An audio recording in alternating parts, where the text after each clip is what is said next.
October 13, 1953. Edwards Air Force Base. A lone jet climbs into the Mojave sky, its wings folded back like a blade, and no one on the ground knows this flight will end in silence. Inside the cockpit sits Major Raymond Popson, an experienced Air Force test pilot. He has flown dozens of dangerous machines. Nothing has prepared him for what this aircraft can do. This was the Bell X-5, the world's first aircraft able to sweep its wings in mid-flight.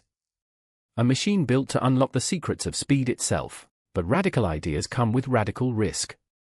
And within 2 years, this same design would kill the man flying it. Every fighter jet with folding wings, the F-14 Tomcat, the F-111, the B-1 bomber, owes its existence to this one strange, dangerous airplane. It was built from stolen German blueprints, flown by legends, and it nearly ended America's swing-wing dream before it began. The story begins in the ashes of World War II. As Allied forces swept through defeated Germany, they uncovered secrets far ahead of their time. Among the recovered designs was the Messerschmitt P.1101, an unfinished jet fighter with a wing that could be adjusted for different speeds. The catch, its wings could only be repositioned on the ground. Once airborne, the sweep angle was fixed. American engineers saw a bigger opportunity.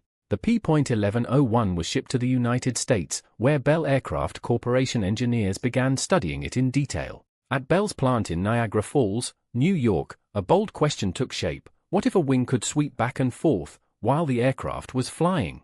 The U.S. Air Force awarded Bell a contract to build a research aircraft unlike anything flown before, one designed purely to explore the unknown. Engineers designed a system of powerful electric motors that could physically slide the wings along tracks, changing their angle mid-flight.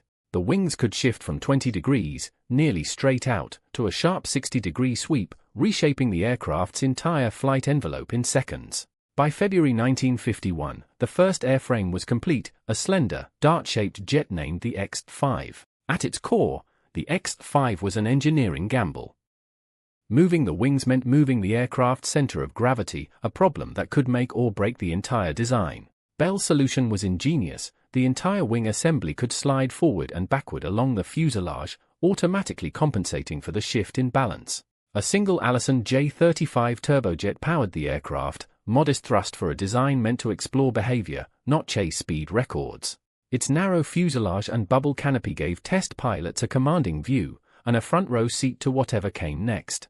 On June 20, 1951, Bell's chief test pilot, Gene "Skip" Ziegler, strapped into the X-5 for its very first flight. The aircraft lifted off the dry lakebed runway, wings still locked in their simplest position, straight and cautious.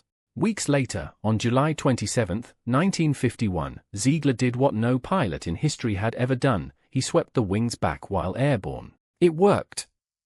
The X-5 held steady as its silhouette transformed in the sky, proof that variable geometry was no longer just a theory. A second aircraft, Serial 50-1839, joined the program in December 1951, doubling the pace of testing and doubling the risk. Over the following 2 years, the pair flew nearly 200 test flights, reaching speeds near Mach 0.9 and altitudes above 40,000 feet. NACA engineers, the forerunners of NASA, used the data to answer questions no wind tunnel could fully solve. But the X-5 hid a dangerous flaw. Its tail and vertical stabilizer were poorly positioned relative to the shifting wings.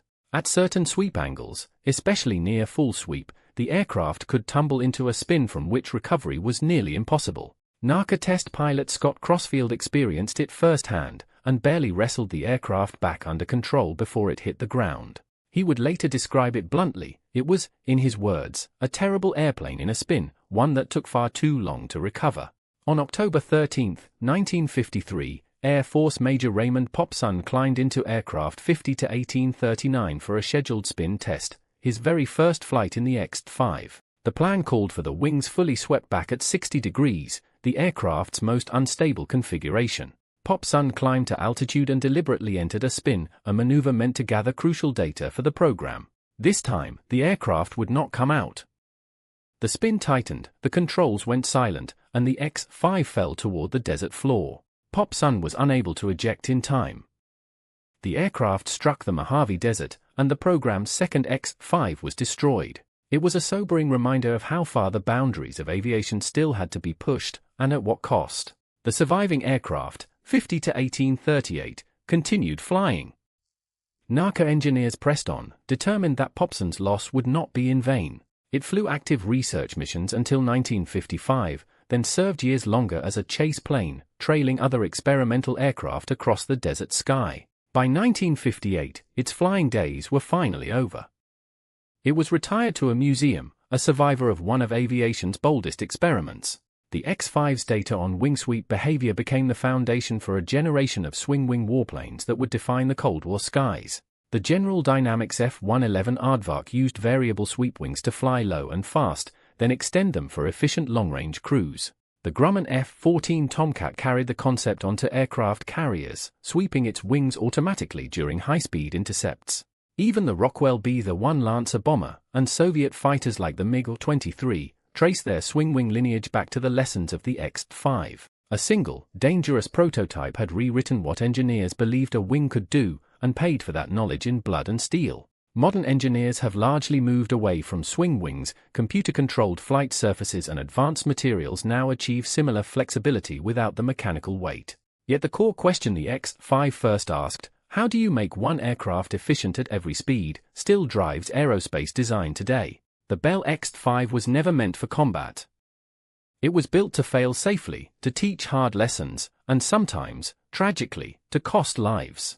It succeeded in the only way that mattered, by proving an idea so many doubted, and clearing the path for the aircraft that followed. Today, the sole surviving X-5 rests quietly in a museum in Dayton, Ohio, a strange, beautiful machine that once terrified the men who flew it. Its wings no longer move. But the aircraft it inspired still sweep through the skies, carrying forward a lesson bought at a terrible